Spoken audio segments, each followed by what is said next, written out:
Mga katrops, welcome back ulit sa aking channel, Sports PH. At ngayon nga ay pag-uusapan natin ang inilabas ng Golden State Warriors na injury update kay Draymond Green.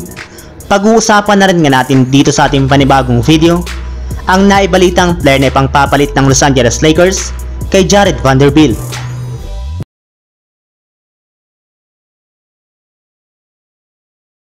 Matagumpay nga po mga katrops na nakuha na ng Golden State Warriors ang kanilang kauna-unahang panalo sa regular season matapos nga po nilang talunin ng Sacramento Kings ngayong araw sa score na 122-114 sa pangunguna ni Stephen Curry na nagtala ng 41 points kasama na ang kanyang clutch 3-pointer para masil ang kanilang panalo. Tinulungan na naman nga po siya dito ng kanyang mga teammates na sina Klay Thompson na kumuha ng 18 points, Andrew Wiggins na nagtala ng 11 points, Chris Paul na kumuha ng 10 points at 12 assists, Jonathan Kuminga na kumana ng 12 points, at si Moses Moody na kumana rin naman ng 10 points. Yes, team effort nga pong ipinairal ng Golden State Warriors sa kanilang pagkapanalo kontra sa Kings since hindi pa rin nga po kompleto ang kanilang lineup sa hindi pa rin dito paglalaro ng kanilang player na si Draymond Green. Yes, bagamat man nga po tuluyan na itong nakasama sa mga ginagawang 5-on-5 practice ng Warriors ng mga nagdaang araw, ay inoobserbahan pa rin naman nga po nilang magiging reaksyon ng pangangatawan nito.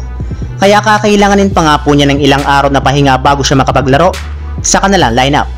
Samantala, punta naman tayo sa ating sunod na pag-uusapan sa naibalitang player na ipangpapalit ng Los Angeles Lakers kay Jarred Vanderbilt.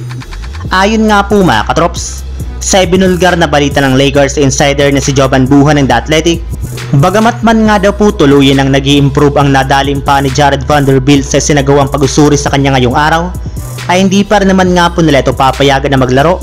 Sa katunayan, out pa nga po ito sa lineup ng Lakers sa susunod na 2 linggo, kaya wala nga pong choice ngayon ng Lakers kundi maglaro at piliting manalo nang wala si Jarred Vanderbilt. Pero wag naman nga po mag-alala mga fans dyan ng Lakers, gayong meron rin naman nga po sila ngayong 3 bagong players na kayang humawak muna pansamantala sa trabaho ni Jarred Vanderbilt, at sila nga po ay kinabibilangan na Christian Wood, Taurean Prince, at si Cam Reddish na pare-parehong mga defensive player na may kakayahang depensa na tapatan ng best player ng kanilang mga kalaban. Kaya kahit man nga po wala pa ngayon si Vanderbilt, ay sigurado nga daw po na makakasurvive pa rin ng Lakers sa kanilang mga susunod na laro. So yun lang mga katrops, ang handog kong story ngayong araw. Sana nag-enjoy kayo, please like and subscribe my YouTube channel, Sports React PH, para sa iba pang story at update patungkol sa NBA. Kita-kits muli sa ating susunod na video.